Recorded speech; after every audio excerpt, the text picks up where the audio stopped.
मैं अगर चाहूँ तो एक हश्र उठा सकता हूँ, जलवाए हैदर कर्रार दिखा सकता हूँ। हाँ मैं अलमदार, हाँ मैं अलमदार। सॼे मुल्क जी सराड़ी में 10 मुहर्रम हराम योम आशूरे जो ॾियारो वॾे अक़ीदत ऐं एतिराम सां मल्हायो वियो। हर तरफ़ या हुसैन जूं सदाऊं बर्पा कयूं वियूं। उन सिलसिले में शहर जे मरकज़ी इमाम बारगाह क़ाइम आले मोहम्मद मां मातमी जुलूस बरामद कयो वियो, जंहिंमें वॾे अंग में अज़ादारनि शिरकत कई। मातमी जुलूस रवायती रस्तनि तां थींदो चांदनी चौक ते पहुतो, जिते नुहा ख़्वानी, सीनाज़नी ऐं गुर्ज़ सां मातम कयो वियो।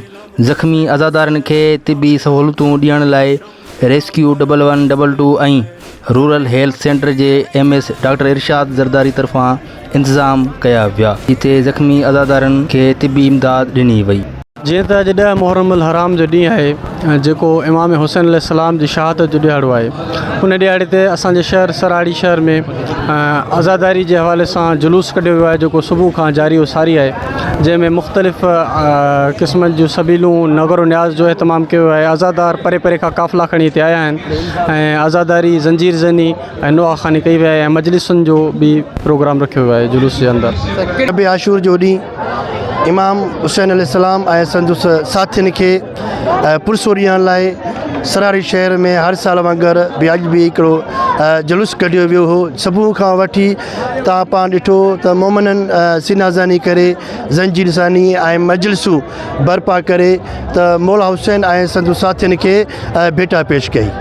जेको अॼु आज़ादारी जो ॾींहुं आहे, अॼु आशूरे जो ॾींहुं आहे, ॾही जो ॾींहुं आहे, इमाम हुसैन जी क़ुर्बानी जो ॾींहुं आहे। अॼु इमाम हुसैन जेका आहे सा अज़ीम क़ुर्बानी ॾेई हीअ ॿुधायो वियो त सिर कटिजी वञे पर ज़ालिम जे अॻियां झुकणो न आहे। हीअ अॼु जेको आहे सो सुबुह खां वठी मातमी जुलूस हलनि पिया ऐं सुबुह खां वठी नोए ख़ानी आहे, ज़ंजीर ज़ानी आहे, मुख़्तलिफ़ ॻोठनि खां अंजुमनूं अचनि पियूं। हिते जुलूस जे हिसाब सां असां एम्बुलेंस सर्विस बि हिते प्रोवाइड कई आहे ऐं मेडिकल कैंप बि हिते क़ाइमु कई आहे। हिते डॉक्टरनि जी पूरी टीम हिते मौजूदु आहे, स्टाफ बि असांजो मौजूदु आहे ऐं 1122 जी फैसिलिटी बि असां वटि हिते आहे मौजूदु आहे ऐं सॼी टीम असां वटि हिते गॾु आहे ऐं जेको जुलूस सां असां गॾु आहियूं। जी अगरि वधीक ज़ख़्मी थी थो वञे, असां पहिरीं त हिते अगरि असां कंदासीं, चेक कंदासीं, ट्रीटमेंट ॾींदासीं। अगरि हिते हैंडल नथो थिए त असां रिफ़र कंदासीं नवाबशाह। उनजे लाइ असां वटि 1122 जी एम्बुलेंस सर्विस मौजूदु आहे।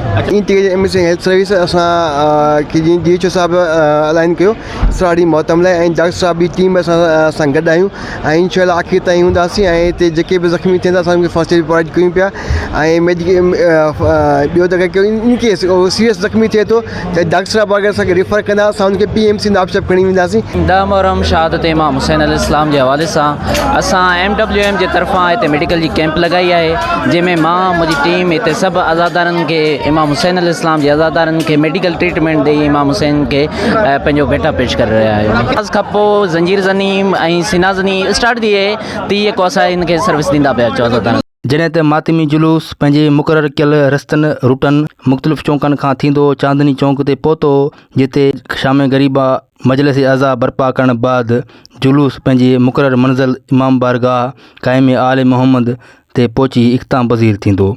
मातमी जुलूस जे हिफ़ाज़त लाइ सराड़ी पुलिस ऐं जाफ़रिया स्काउट जे जवाननि पारां हिफ़ाज़ती इंतज़ाम सख़्तु कया विया। ईंदड़ वेंदड़ मोमिननि जी सख़्तु चेकिंग कई वई, जॾहिं त जुलूस जे मुख़्तलिफ़ रूटनि ते नगर न्याज़ ऐं थधियुनि सबीलनि जो बंदोबस्तु पिणु कयो वियो।